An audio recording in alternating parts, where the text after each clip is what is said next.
नमस्कार,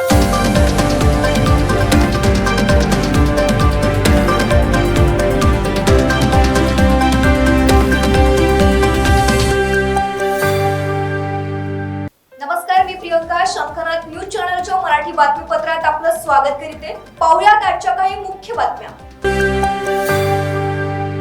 भारताचा स्वातंत्र्यानंतरचा 75 वर्षातील विविध क्षेत्रातील प्रवास, देशाच्या उभारणीतील सहभाग व पुढील 25 वर्षात त्यामध्ये अथवा विकासाच्या दृष्टीने अपेक्षित बदल यावर स्त्रियांद्वारा शोधनिबंध मागविण्यात आले होते.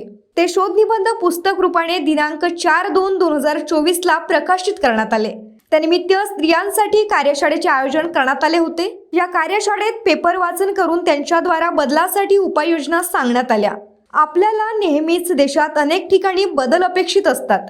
या प्रबुद्ध स्त्रियांद्वारे केलेले संशोधन आपण ऐकावे व त्यावर आपल्या मनात निर्माण झालेल्या प्रश्नांची उत्तरे मिळवण्याचा प्रयत्न करावा. तसेच या कार्यशाळेचा मुख्य उद्देश राष्ट्रकार्यात स्त्रियांची सहभागिता वाढावी हाच आहे. त्यामुळे स्त्रियांद्वारा स्त्रियांसाठी आयोजित ही कार्यशाळा होती. शंखनाथ न्यूज साठी ब्युरो रिपोर्ट. नमस्कार. इस कार्यक्रम में हम आए, हमको बहुत ही अच्छा लगा. आई थिंक सुनील जी और जो पूरे इस मंडली ने जो ये कार्यक्रम ऑर्गेनाइज किया है, it was fantastic and a fantastic Endeavour. मुझे लगता है कि ऐसे कार्यक्रम हमको और भी करने चाहिए ताकि हम लोग को और शक्ति जो बोलते हैं दिखे, मार्गदर्शन होए हमारा. So I would like to congratulate everybody कि आप लोग ने इतना अच्छा कार्य करा. मुझे यहाँ पे आके बहुत कुछ सीखने को मिला है और बहुत ही अच्छा लगा मुझे.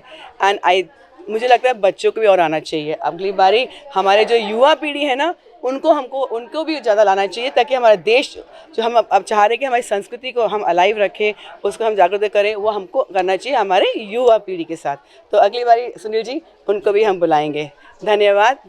भारतीय विचार मंच, महिला आयाम और श्री शक्ति पीठ की तरफ से जो संगोष्ठी आयोजित की गई थी, एक कार्यशाला थी एक दिन की महिलाओं के लिए खास तौर पर, जिसमें हमने महिलाओं से ही शोध निबंध मंगवाए थे कि 75 साल यानी स्वाधीनता से स्वतंत्रता तक, हम स्वाधीन तो हो गए लेकिन स्वतंत्रता के लिए हमें क्या करना चाहिए, इस विचार पर वो शोध निबंध थे.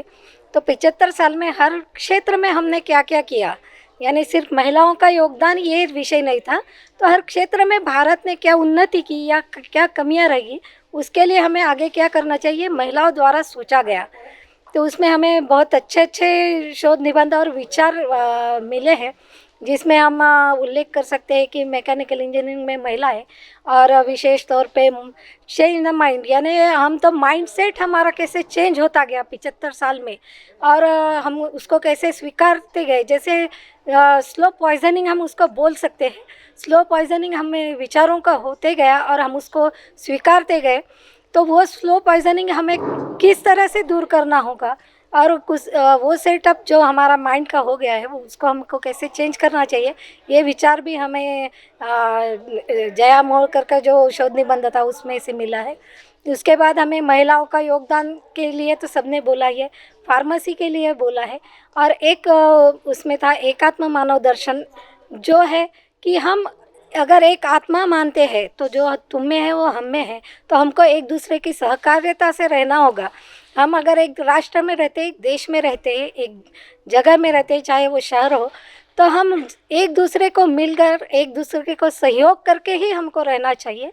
तभी वो इफ़ेक्टिवली हमारा राष्ट्र आगे बढ़ेगा और विश्व गुरुत्व जो हम बात करते हैं वो विश्व गुरुत्व की ओर हम एकात्म मानव दर्शन से ही जा सकते हैं, जो पंडित दीनदयाल जी उपाध्याय ने ये चिंतन रखा था.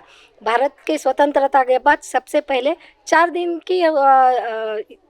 दिन संसद में ये विषय रखा था. अगर आज हम उन विचारों पर चलते तो आज हम विश्व गुरुत्व की ओर जो बढ़ रहे हैं वो कब तक पहुंच चुके होते, जो गांधी जी द्वारा भी रखा गया था और राम मनोहर लोहिया द्वारा भी रखा गया था. ऐसे अनेक विचार हमें इससे मिले हैं. स्वाधीनता में, राष्ट्र की रचना में महिलाओं का योगदान था, जो 15 महिलाएं थी. संविधान निर्मिति में ही उनका योगदान था, यानी महिलाओं का योगदान हर समय में राष्ट्र के लिए रहा है और इसीलिए हमारा राष्ट्र यानी हमारा भारत दूसरे देशों से अलग है। हम चिंतन में भी महिलाएं देखते हैं और हम भविष्य में भी महिला ही देखेंगे। आज हम 50% से ज़्यादा हो गए हैं, हमारी लोक संख्या पूरी लोक संख्या से महिलाओं 50% हो गई है। यानी भविष्य में हमारा देश महिलाओं के हाथ में ही रहेगा, ये सोचकर ही आज की संगोष्ठी को हमने रखा। तर हे होतं आजचं बातमीपत्र. पुन्हा भेटूयात पुढील बातमीपत्रात. तोवर बघत राहा शंखनाद आवाज सत्याचा. नमस्कार.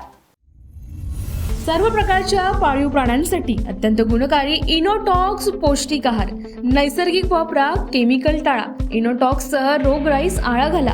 पशुखाद्य टेक्नॉलॉजिकल ऑडिटिव्ह उत्पादनासाठी महाराष्ट्रातील सर्व जिल्हे व तालुक्यात डीलर्स नेमणे आहे. अधिक माहितीसाठी संपर्क करा 8446662542 738777557.